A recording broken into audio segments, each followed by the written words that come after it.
senhor é a favor dessa investigação e de um eventual impeachment desses ministros especificamente? Isso fará parte da sua campanha à presidência da República, senador? E o senhor demorou um pouco para assinar essa CPI, é o 29º nome. Queria entender por quê também.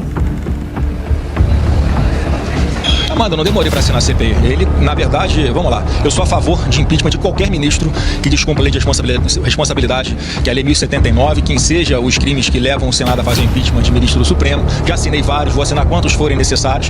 E essa CPI eu assinei. Mas com toda franqueza, o autor dela, o senador Alessandro Vieira, é um grande hipócrita. Ele faz esse tipo de pedido de CPI sabendo que ela não vai ser instaurada porque ela é ilegal. Você não pode instaurar uma CPI para investigar crimes comuns de pessoas. Então ele faz para tirar uma onda, ele acelera esse pedido de CPI antes que eu pudesse assinar, porque foi no final de semana, eu fui avisado pela minha assessoria e eu estava preparando um requerimento para aditar esse requerimento de CPI dele, e por isso eu não assinei antes. Só que quando eu vi que já tinha atingido as assinaturas, eu falei, eu vou assinar logo, senão daqui a pouco ele vai encerrar, porque ele fez para me sacanear.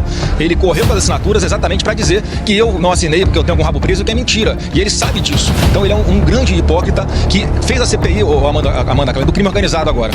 Eu querendo participar, interessado, achando que fôssemos investigar CV, PCC, lavagem de dinheiro, tráfico internacional de drogas e de armas, nessa CPI do Alessandro Vieira. E daqui a pouco o cara tá convocando Paulo Guedes, Roberto Campos Neto, ex-ministro do Bolsonaro, numa CPI que não tem nada a ver com eles. Pra quê? Pensando na eleição, pensando em holofote.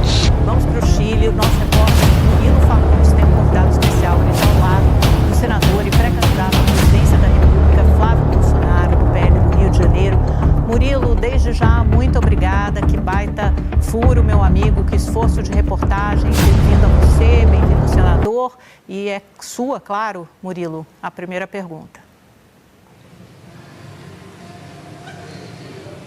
Oi, Amanda, eu acho que eu perdi o seu contato aqui em Vinha del Mar. Voltou agora, o contato está um pouco intermitente, mas vou me dar aqui o luxo de começar essa entrevista, como você bem disse, com o senador Flávio Bolsonaro, a quem eu agradeço pela presença.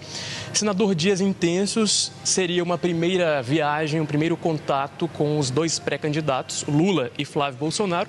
Acabou que o presidente Lula desistiu de participar da posse de José Antônio Cast. Qual que é o balanço da viagem até o momento e como que o senhor encarou essa desistência? Bom, boa tarde a todos. Isso mostra o tamanho do Lula, pequeno. Alguém que deixa de vir na posse de um presidente de um país que inclusive tem acordos de livre comércio com o Brasil, em especial nas partes aí de indústria, de alimentos, de energia, deixou de pensar nos interesses dos brasileiros e colocou a sua ideologia e a sua birra, a sua teimosia em primeiro lugar. Então isso apecena o nosso país, isso mostra que ele não consegue conviver com quem pensa diferente. Em segundo lugar, eu acho que ele, enfim, traz mais uma vez, ele tende a se colocar sempre ao lado de presidentes que se alinham mais a grupos extremistas, grupos terroristas, em vez de tratar com presidentes que defendam democracia, liberdade. Então, assim, eu estou aqui fazendo a minha parte, fui convidado como senador, uma grande honra para mim. Hoje eu participo aqui no Chile de uma grande festa da direita mundial, já que há essa grande onda de presidentes de direita eleitos em todos os lugares e aqui na América Latina também. E o senhor aproveitou essa viagem também para fazer contato com outros líderes da direita, inclusive o Partido Vox da Espanha. É uma estratégia, existe uma mobilização para tentar mostrar para os brasileiros que a direita seria o caminho? Como que o senhor tem desenhado isso? Eu acho que, na verdade, a cada momento que passa, líderes de direita de todo mundo acabam se conectando muito mais, participando de eventos. Aqui no Brasil, pelo menos, quem sempre nos levou a esses encontros, a fazer essas articulações, foi o deputado Eduardo Bolsonaro, que faz isso com muita competência. Várias pessoas que eu encontro aqui sempre mandam um abraço para o Eduardo, todos também perguntando sempre como está o presidente Bolsonaro.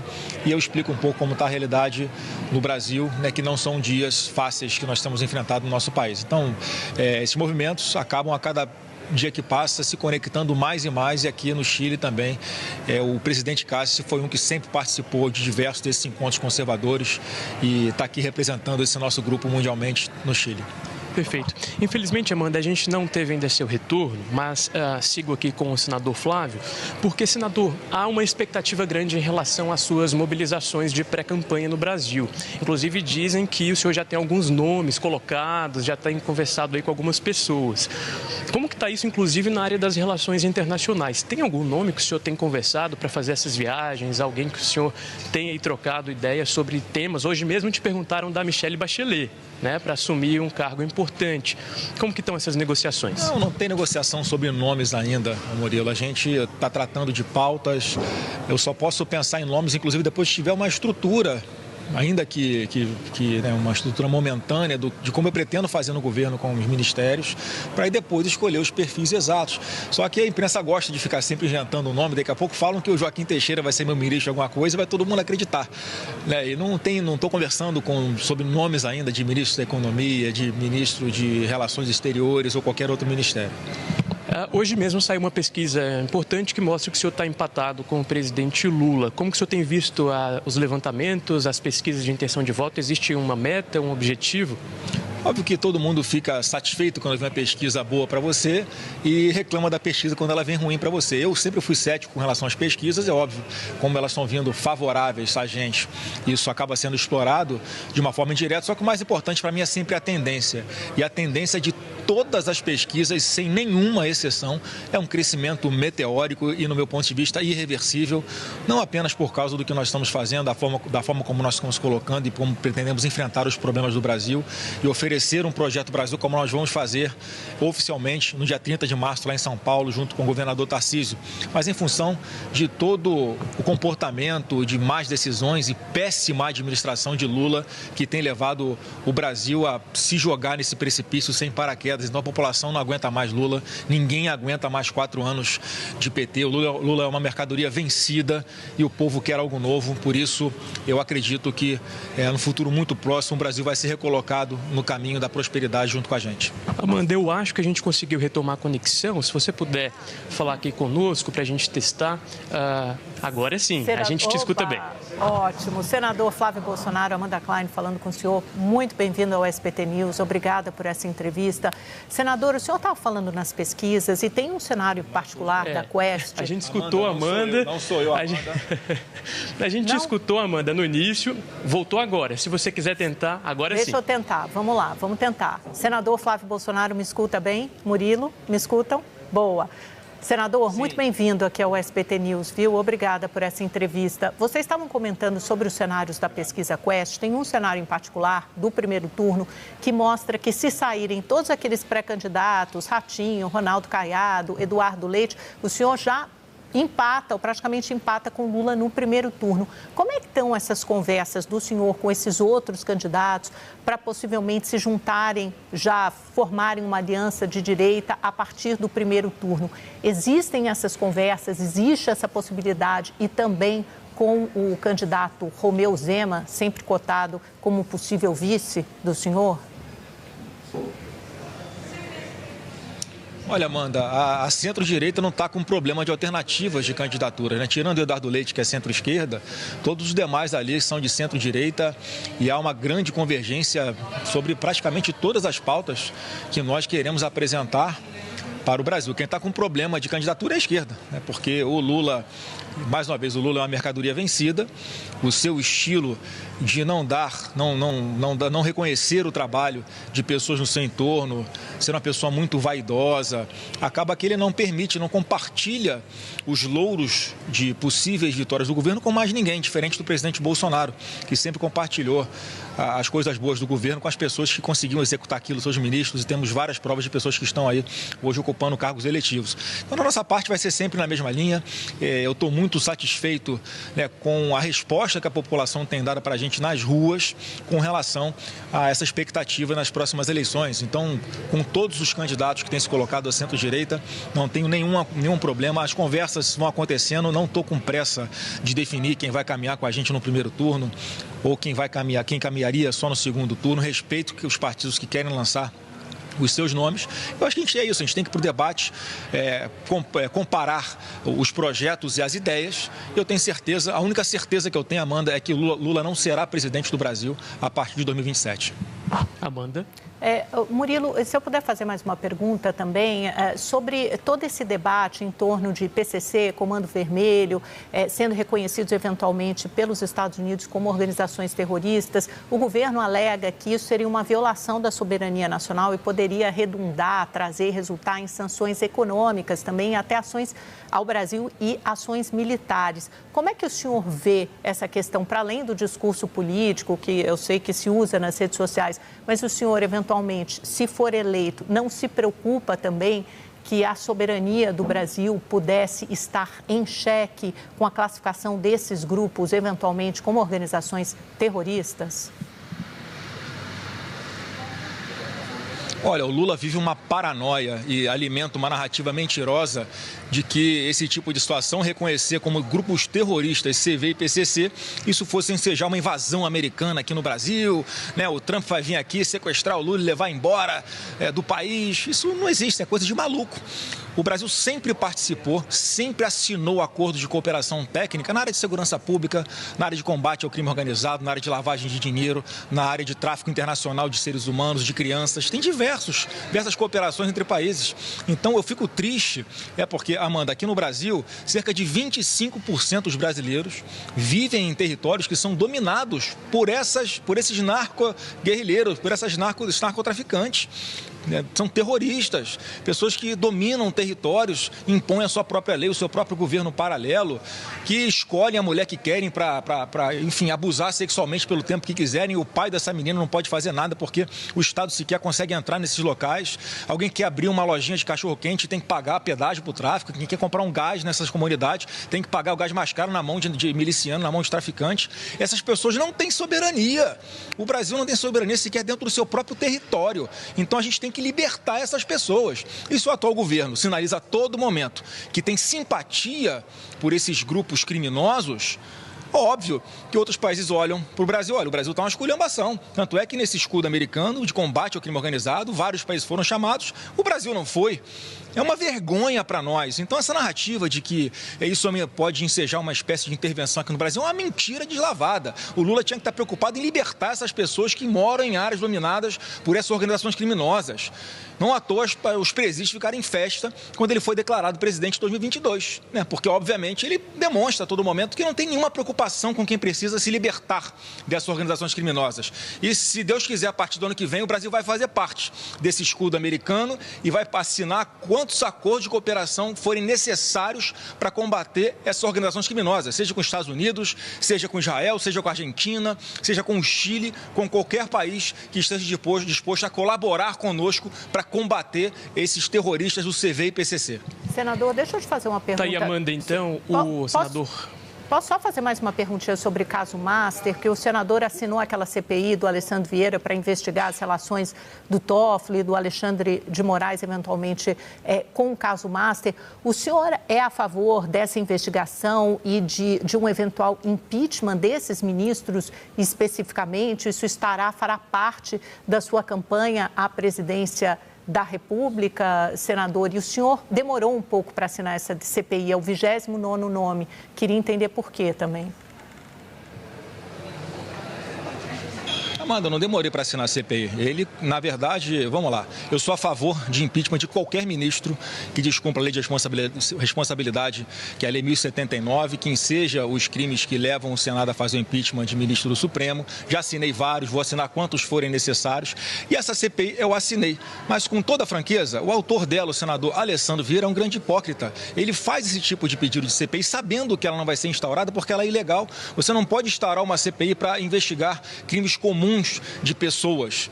Então ele faz para tirar uma onda, ele acelera esse pedido de CPI antes que eu pudesse assinar, porque foi no final de semana, eu fui avisado pela minha assessoria e eu estava preparando um requerimento para aditar esse requerimento de CPI dele, e por isso eu não assinei antes. Só que quando eu vi que já tinha atingido as assinaturas, eu falei, eu vou assinar logo, senão daqui a pouco ele vai encerrar, porque ele fez para me sacanear.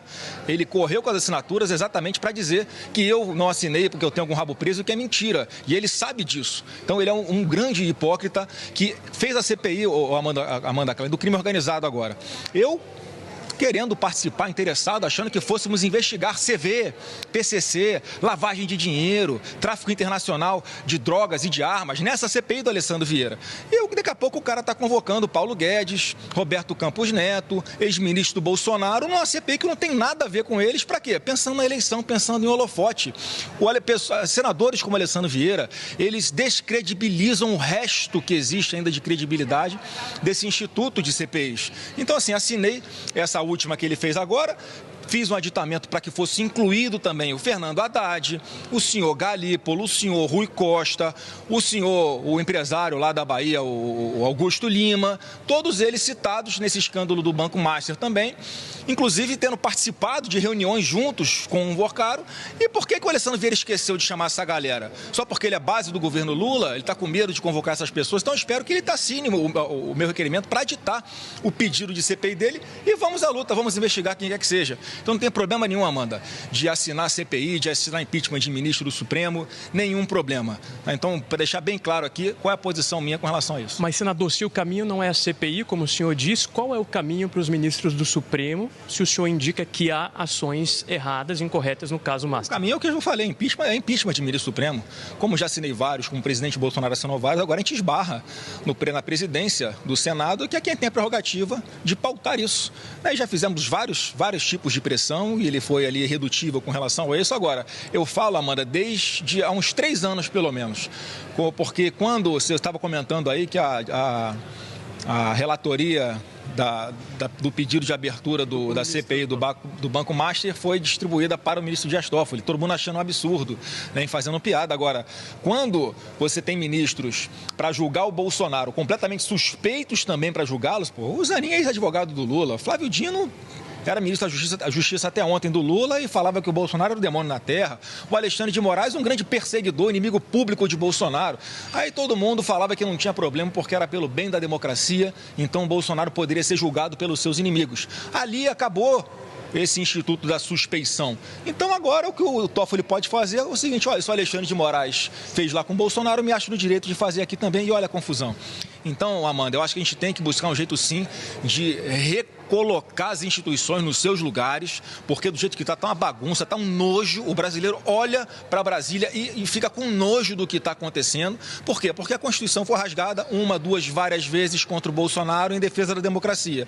E agora, os mesmos instrumentos são descumpridos para perseguir a imprensa ou para tomar decisões que são de interesse de quem está julgando. Então, isso é muito, muito triste para o nosso país.